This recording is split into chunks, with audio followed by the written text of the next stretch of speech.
Hey, I'm Loz, and I'd like to ask you the question, are you letting perfection get in the way of progress? So I'm not going to lie, I have definitely been somebody that suffered from perfection paralysis, which is something I like to refer to. Basically, perfection paralysis is a state of not ever getting things done or always putting things off because you're concerned that they're not going to be perfect, the time that you go and do it. So an example of perfection paralysis would be somebody that wants to lose weight. And I have definitely been guilty of doing this. Back when I was trying to lose weight, I remember part of that journey was about eating properly and exercising. I would go to work, come home, feel like shit, sit on the couch, binge eat something stupid like an entire tub of cottage cheese or like macaroni and cheese, one of those packets where you've got the pasta and the sauce together and you mix it up in a pot and it tastes really good. So I'd binge on that. And then I'd think, it's a bit cold and it's a bit late.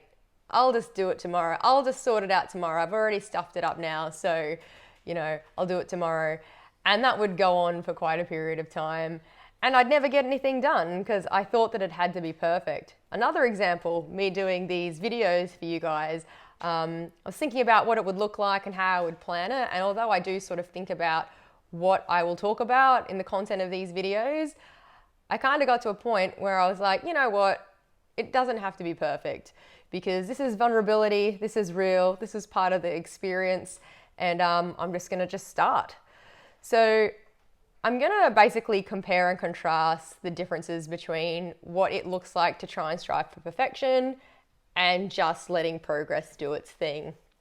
I tend to find when we strive for perfection, in this era where it's absolutely dominated with Photoshop things and things that aren't real, we can sometimes get caught up trying to reach for goals that are never going to be attainable.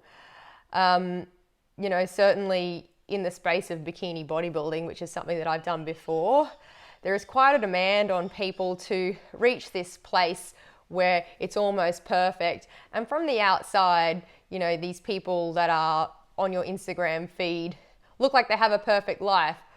The thing is, it's always manipulated, constantly, and it's not real. So I like to think that the first thing I would use to compare and contrast perfection versus progress would be that perfection is fake and it's really, really fatiguing.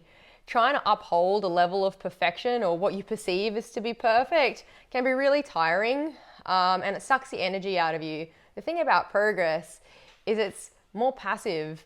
It makes you feel more comfortable and it keeps you energized. I would use the word invigorating. I think that progress is a little bit invigorating in that you kind of are always striving towards something, and it's a journey. It's not a destination. That's the other thing. Perfection. You approach a point and you're like, this is perfection.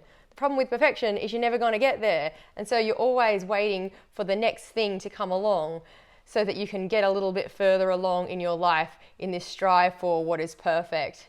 I guess it's endless. The thing about progress is it's about embracing the now. And the beauty of the now is that you've only ever got the now.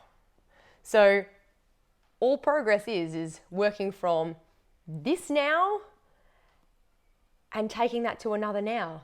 So it's perpetual.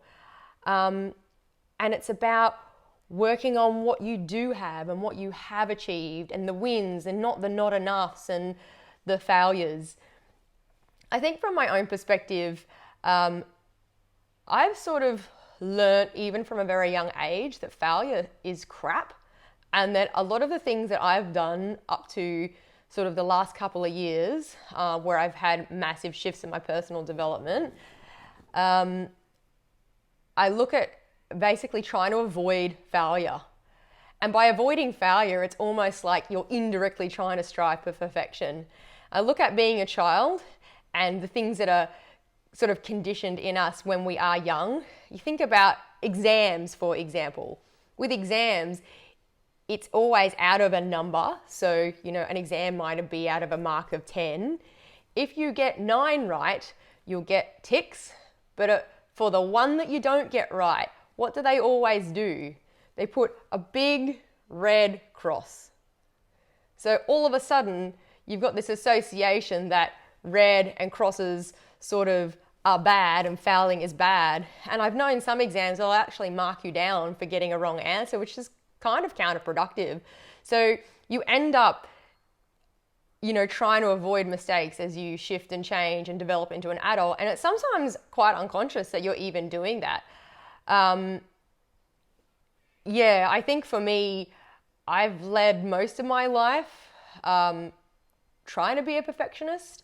I am always considered an overachiever by many of my peers. And I think overachieving is fine. Striving for goals is really, really important.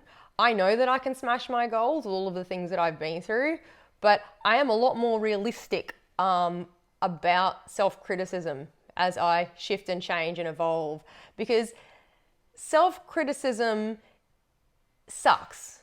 Like, we are always comparing ourselves to other people, and sometimes we are at our beginning and somebody else is at their middle, and that's not fair. If you're comparing your beginning to somebody else's middle, you're never going to catch up.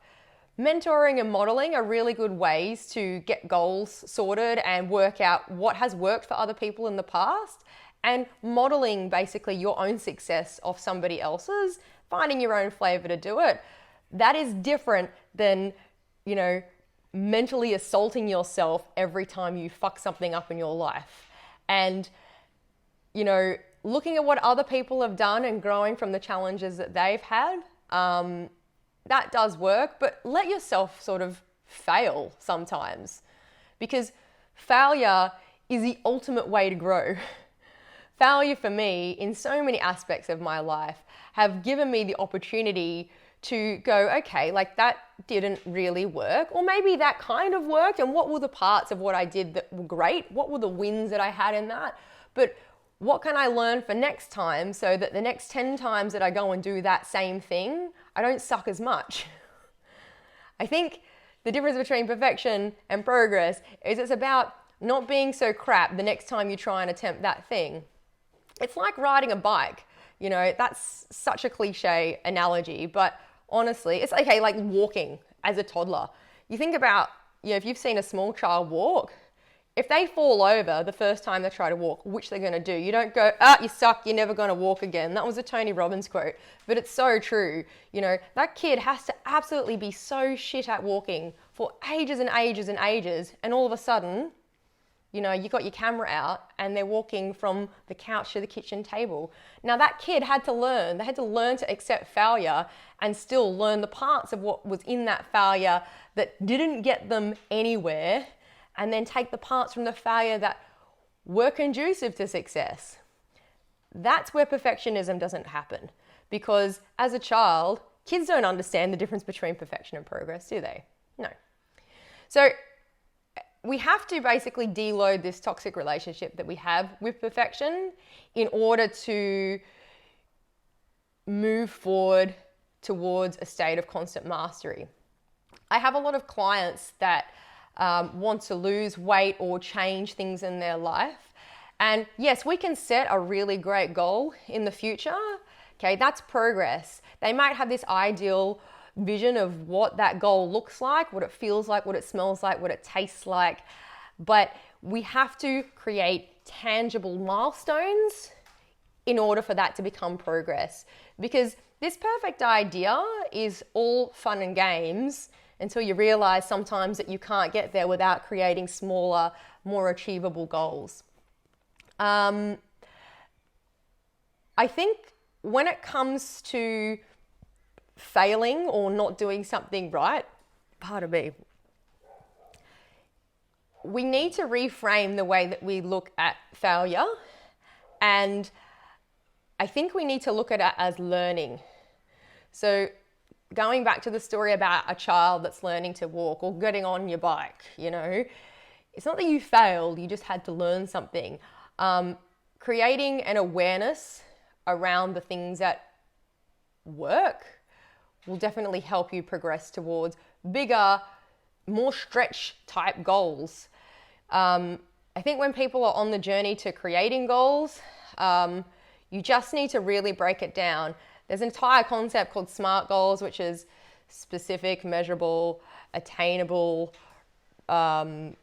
relatable, and timely. So if you're not creating a goal that sort of meets those elements, I think you need to start looking at shifting your perspective and making sure that you can measure your goals so that you're not disheartened by this concept of failure or perfection. Really, any good efforts that you have should always be praised. If you have been negligent and caused something, I mean, you should basically, like if you were to drink drive and make a cognitive decision to do something like that, this is not what we're talking about here, okay? That's a different topic. That's another conversation. What I'm saying is, if you're not getting to where you want to be, is it because you're trying to create a goal that's not actually achievable? Maybe take a step back and look at what it is that you actually want to do with your life, or the goals that you want to achieve in your life, and start making them part of progress. Get caught up in the moment, get caught up in the journey and the process. Because honestly, progress is a path, and it's probably time that you live there. See you next time.